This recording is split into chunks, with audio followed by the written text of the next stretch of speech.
Yo, it's your boy Pee Wee the Plug, number one Knicks fan in the world, and I'm back. I know y'all gonna have a lot of questions.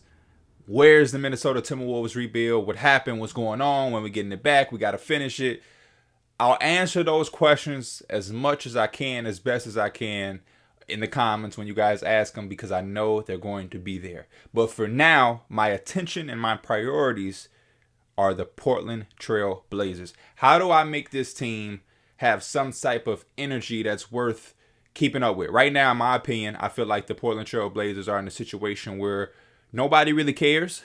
Damian Lillard is a good player, great player. So when he's having an on night or a crazy night, him or CJ, they're worth watching or talking about for a very limited time. But other than that, I think all basketball fans know they can be a solid team in the regular season, good enough to make the playoffs, but there's no amount of noise that we expect them to make. And even at their greatest, even when the stars aligned for them and they were able to make it to a Western Conference Finals or whatever, they barely could stay on the floor with a Golden State Warrior team. And there's not many assets on this team as we look at the roster right in front of me to make anything monstrous happen. They don't have any money for a free agent opportunity signing type thing to happen. So this first episode won't be like most episodes of my series. What I do is I always try to paint a picture, go through everything. We're not doing that. Neil O'Shea was let go, so now Pee Wee the Plug is taking over the reins. And what I want to do is I want to gut this team. I don't want to try to trade CJ and build around Dame. I don't want to trade. I want to gut this team from top to bottom, and I want to start all the way over. So for the first few episodes, be patient with me. But we coming out of the gate looking for trades, looking for movement, and looking for opportunities. First and foremost, another thing that you guys are going to talk about is the ratings. I'm doing the attention to detail rosters. Same rosters I used last year from our Orlando Magic rebuild, where they basically go in and they do everything from playbooks to all accurate plays. All their coaching staffs is filled out. The players' tendencies, accessories, and then they zero out the intangibles and just make the players actually how they are, and they value badges more than overall. So you may see a guy like CJ be 84, but he has 19 badges. Anybody who knows 2K knows you prefer badges over rating. If you had a My Player and I told you can have a 90 overall My Player or 85 overall My Player, but the 90 only gets 5 badges, but the 84 gets 20, you'll take the 84 because the 20 badges are going to mean a lot. Got that out the way. Cool. Now, we got to go, and shout out to Attention to Detail, Celtic LG, that whole community in the Discord. This is a scenario where somebody came in and they made sure every team had the exact wins and losses up to the December 3rd date. Today is December 6th, which means I believe the Portland Trail Blazers lost this game. It only gives me the option to force win. So I'm probably simulate that, and I'll go in and make sure that the Celtics win that game, make sure we lose that game, because today is actually December 6th. But I want to get right to it, man. I want to go to Trade Finders. I just want to see what's out there for Damian Lillard. Just want to see what's out there for Damian Lillard. I'm not going to throw Damian Lillard away. I'm not going to give him away. We're going to make sure all of this is calculated and is giving us the best way to rebuild this team uniquely. I want a young, fun team. We may not win for a couple years, but I want us to have a direction in what we're going to with some type of potential and have a nice upcoming core. First trade is not going to happen. We're obviously not going to take Rudy and Gobert from the Jazz just for Damian Lillard and Rocco. Now, this Knicks trade isn't the trade that I would do, but the Knicks are definitely a team on my mind and on my radar to trade Damian Lillard for, just because I think that gives Damian Lillard a good situation to be competitive. He's not necessarily cheating the grind or going to a stacked team. The Knicks will have some flexibility when we take that money back. They have some young players, quickly Toppin, RJ Barrett, even Mitchell Robinson. They'll have some picks. So they may be a team that has exactly what we're looking for to jumpstart our rebuild. So the Knicks are there, but I'm not going to want Julius Randle or Evan Fournier. I will want deals that are more closer to expiration if they're going to be on a $17 million salary like Evan Fournier. The Pacers, I can understand why the Pacers are there, because the Pacers do seem to have a solid team. They just don't have that guy. which Damian Lillard obviously could be. And I mean, you would have him, Brogdon. They're trying to offer me Sabonis and Karis LeVert. So you would still have Damian Lillard, Brogdon, Dorte, Miles Turner, T.J. Warren, and whatnot. But I don't know if this is the package I want, where I'm giving them a first round pick, and I don't know how much I believe in Sabonis and Karis LeVert to jumpstart a rebuild. Are already 25 and 27 years old. And then the Pelicans. This is also a nice trade. I would love a situation where I could get Brandon Ingram back. The only thing is, realistically, and I might just do what's best for my team, but how much is Damian Lillard? Because what I'm trying to think is the Portland Trailblazers, no matter what, if they ever had to part ways with Damian Lillard, I'm under the impression that they would do right by him. So if we're going to trade him to the Pelicans, we're probably better off keeping him our damn self, if I'm just being honest. But I do like the Brandon Ingram situation. And then obviously when we take away the trade finder and I go in here myself to try to draw something up, one of the first teams that's pop up is obviously the Philadelphia 76ers. Think about the 76ers doing a trade with them. I would have to go in and take Ben Simmons off this injury report because I can't trade for him because he's injured. But in real life, he's obviously not injured. He's just not playing due to personal reasons, which is what they have right there in your top right corner. But he's making $33 million a year. Dame is making $39 million a year, so the money match is already right there. Probably have to throw in a younger piece. Matter of fact, this is what we'll do. We'll go into the rosters. We'll go and touch up the 76ers so that Ben isn't injured, and we can at least see what it's like. Try to draw up some trades, personal reasons. We'll try to get him healthy so he's not injured, which is something they gotta take off of 2K. It's some type of thing where we've all been under the impression that you can't trade a injured player, and I don't think that's true. I know that's not true. So 2K got to fix that. But okay, 83 for Ben Simmons. Me initially, not the first trade I'm thinking, because obviously in a Minnesota Timberwolves rebuild that I was doing, and I will get back to at some point, hopefully, I traded for Ben Simmons then. And I think that killed the creativity just because there was no more moves for me to make with that Timberwolves team. The story with the Portland Trailblazers will be different. Even if we got Ben Simmons for Damian Lillard, I would still have Norman Powell, CJ McCollum, Nurkic, Covington to trade and to work with and be creative. I am a little hesitant because we did just see me work with Ben Simmons. I don't want to make Ben Simmons the trade piece that we get in every series. But I'm just looking at options. So Ben Simmons and him, the money match, there's still a $6 million gap.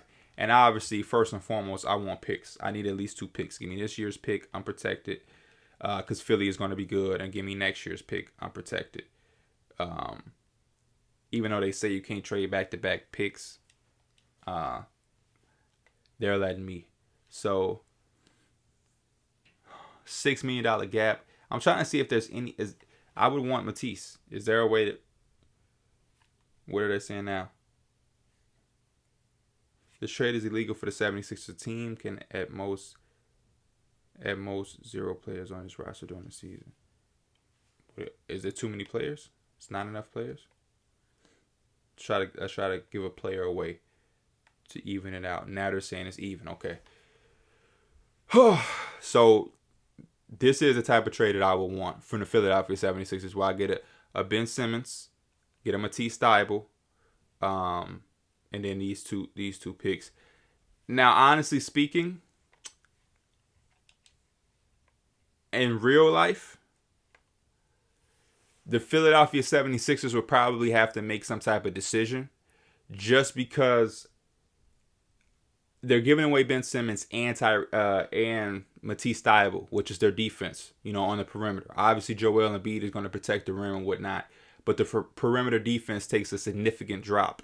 But the only other option it would be is to give me Tyrese Maxey, which right now everybody in Philadelphia is in love with. And if you acquire Damian Lillard, Tyrese Maxey now is your 6th man, and you still have him as a microwave scorer coming off the bench leading that second unit with Drummond. You have him and Drummond leading a good second unit offensively.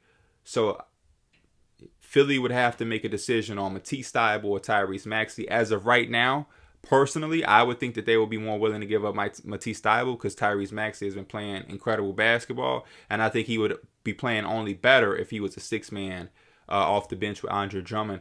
If we did make this trade, their lineup would become Damian Lillard, Seth Curry, probably Danny Green, Tobias Harris, Joel Embiid, and like I said, off the bench you have Andre Drummond, Tyrese Maxey, Shake Milton, Georges Niang, Furkan Korkmaz. And if I did try to give them Rocco, not Larry Nance, Rocco, it becomes too much money because that's a $12 million deal. That's a $12 million deal, and they don't have anybody that's making significant money that I would want because I don't want to take Seth Curry from them. But that's just one of the options. So we would have to give them Damian Lillard, a young player like CJ, or maybe a Tony Snell. Yeah, even get them a Tony Snell guy that can shoot threes, knock down a corner shot, and give me 2 picks back. I'll actually make it a year gap because it is the stipend rule is real. Give me the 2020. They're telling me not to do it there, but they're letting me take the 2. Whatever. Give me the 2 first-round picks. Give me Ben. Give me Matisse. They would get Damian Lillard and then Tony Snell as well. I want to make sure his 3 on 2K is high. It's 93. 93-3. I think that would go perfect with them. Now, as far as the New York Knicks are the other team I want to see what we can work with them. Damian Lillard, obviously the head of that trade. The thing about the Knicks that are going to be different is they don't have a Ben Simmons who's making $33 million. So I can name all the prospects or all the players I would want in return, but I have to find where the money is at. So this deal would probably be centered around R.J. Barrett. We would want R.J. Barrett back. It's only right. I also would want Emmanuel Quickly. And then I also may want Obi Toppin. But that's the thing. It's even with those 3 players, there's not money. That's only $15 million compared to his 39. So what we would have to do is figure out where could we get big money at with the Knicks. That's the biggest thing with the Knicks. Because I don't want Fournier just for the simple fact that I want R.J. Barrett. I want a young wing. And then if I allow them to keep Julius Randle and Fournier, now you have Dame, Fournier, Randle, D-Rose still come off that bench, Mitchell Robinson. They still have a competent 5. We would have to. The Knicks would have to get like a third team involved or something. Somebody like the Rockets.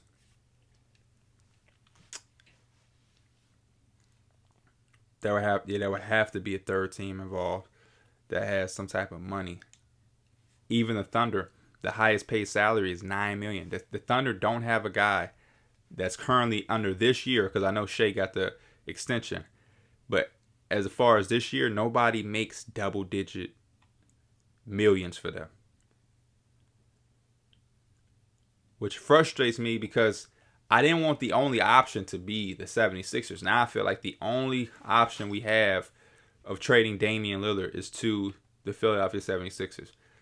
There is the Boston Celtics. Where Dame, Jaylen Brown type ordeal becomes a thing. Very, very curious to see how Celtic fans will view this. What we need, about $13 more million. Is this a team option or a player option on Josh Richardson? Josh Richardson contract is a team option, so definitely would bring in Josh Richardson. And then their team would be Damian Lillard, Marcus Smart, Tatum. They would probably need Rocco. It would make a lot of sense if we were able to somehow give them Rocco in this deal. We gotta get some money back somehow to make this. Yeah, maybe like a Herman Gomez.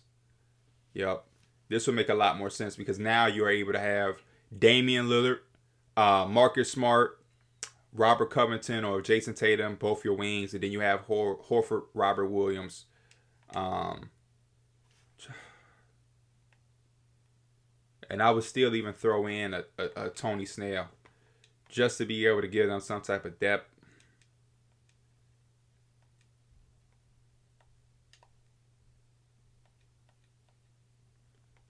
And then, man, yeah, like a pick and 2 first-round picks. This deal is not bad. The only thing about it is how significant is it? Is this trade worth it for the Celtics? And I'm not gonna pull any trades. I'm not gonna pull any triggers on any of these Damian Lillard trades right now, just because I want to see y'all feedback at least after this first episode, and I want to help that gauge my decision on which one I want to do. I really like Jaylen Brown. This would be my personal favorite. I would rather build with a wing already on, because as much as I like Ben Simmons, it's going to be it makes the rebuild very intricate off the top. But if I get Jaylen Brown, that's a wing defender, and then whoever I get in the top of the draft, he would pair with good. If I get the number 1 pick and we get Chet or Paolo, Jaylen Brown pairs well with them. If we get a number 7 pick and we take Jaden Ivey from Purdue, he goes well with them. If we get Patrick Baldwin Jr., he goes well with him. Jaylen Brown would be a better option to kickstart our rebuild, because no matter who we end up with in the draft, I think he would have a better marriage. Now, if we get Ben, it becomes, do we get this guy? Can he fit with it? It just makes it a little bit more intricate and more tougher, I guess, versus the Jaylen Brown one. But that looked like it would work. And I'm trying to see. I'm going to go through the rosters one more time to see if there's any other team that I missed.